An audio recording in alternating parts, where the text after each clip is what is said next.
Notre France à nous est antiraciste, anti-impérialiste, internationaliste et solidaire des peuples opprimés.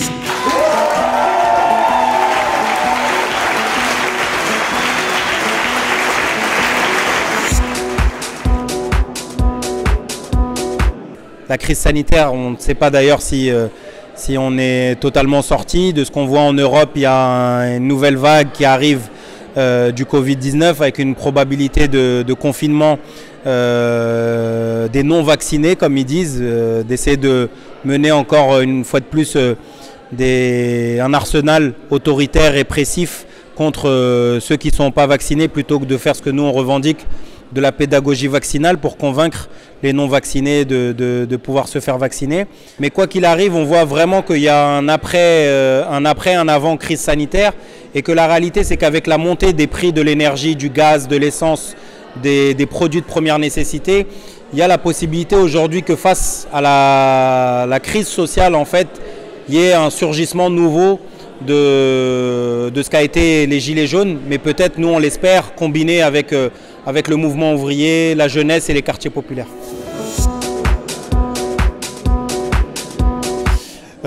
Le processus antidémocratique de l'élection présidentielle, il est sur le fait que pour pouvoir se présenter, il faut récolter 500 signatures de maires, d'élus locaux en fait, pour pouvoir nous parrainer. C'est-à-dire de se dire que demain, parrainer un ouvrier issu de l'immigration, en plus de ça trotskiste, pour des maires, ça peut sembler difficile et ça peut être aussi se retourner contre eux.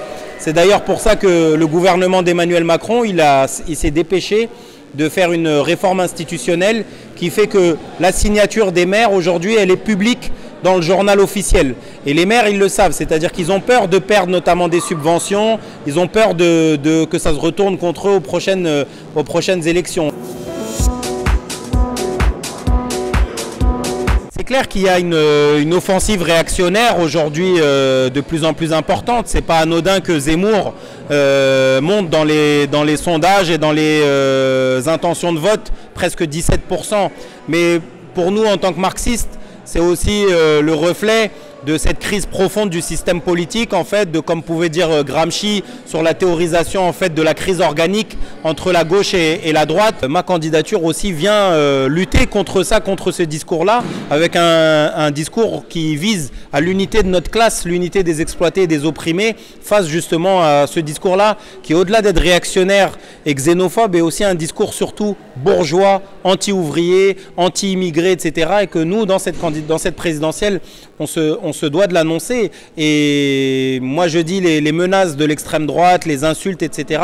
sont aussi le reflet de l'inquiétude de l'aile la plus réactionnaire de cette bourgeoisie. Et c'est pour ça que l'extrême droite est contre ça et essaye de mettre des pressions, mais on ne se laisse pas faire et on se laissera pas intimider. Au contraire, ça nous donne plus de morale, plus de force et de détermination à lutter contre ça. Le fait, l'émergence de Révolution Permanente aujourd'hui, qui n'est plus dans le NPA, fait qu'on essaye d'incarner, et on veut incarner notamment une nouvelle tradition révolutionnaire ici en France, une tradition en fait qui n'a pas peur de parler de communisme, qui n'a pas peur de parler de révolution, qui n'a pas peur de parler de soulèvement, de prise du pouvoir, de démocratie ouvrière, etc. Où on a des camarades qui parlent de féminisme, qui parlent de droits LGBTI, on arrive à parler d'écologie, on arrive à parler d'antiracisme, d'anti-impérialisme. On considère que la classe ouvrière, elle doit être au centre de toutes ces luttes et que nous, on est fiers de porter un marxisme qui, avec la continuité de Lénine et de Trotsky, en fait, a porté au plus haut sommet en fait, la nécessité de l'unité de notre classe sans distinction de sexe, de race ou peu importe d'où on vient en fait, mais avec la logique de lutter contre un ennemi commun qui domine, qui nous exploite et qui nous opprime. Notre programme, il combine deux aspects, la question de la logique révolutionnaire, de la nécessité de rupture avec le système capitaliste, d'en finir notamment avec la classe dominante et la logique que mène la bourgeoisie à tout niveau, que ce soit le patriarcat, le système capitaliste ou le racisme d'État, mais aussi avec la combinaison d'avoir un programme d'urgence par rapport à la situation aujourd'hui. On considère qu'il faudrait indexer les salaires sur l'inflation. On considère qu'il faudrait que le SMIC, le salaire minimum, il augmente à au moins 1 800 € net que l'ensemble des salaires augmente de 300 €. On considère que notamment par rapport à la transition écologique, elle ne peut pas se faire avec celles et ceux qui nous ont mis dans cette situation-là, mais elle peut se faire uniquement sous le contrôle ouvrier, en fait, sous la planification et l'expropriation des grands groupes capitalistes, que ce soit les groupes de l'énergie comme Total, etc., comme EDF et autres. On dénonce notamment la question des violences policières. On réclame par exemple pour notre camarade Georges Ibrahim Abdallah, qui est un militant en fait de la cause palestinienne et libanaise, en fait, qui est enfermé depuis presque 30 ans maintenant, plus de 30 ans, pardon, 38 ans exactement, la libération immédiate.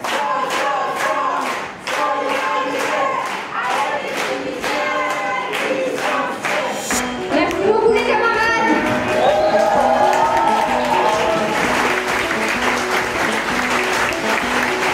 Aujourd'hui, plus que jamais. La démonstration que le trotskisme est plus que jamais vivant et frais.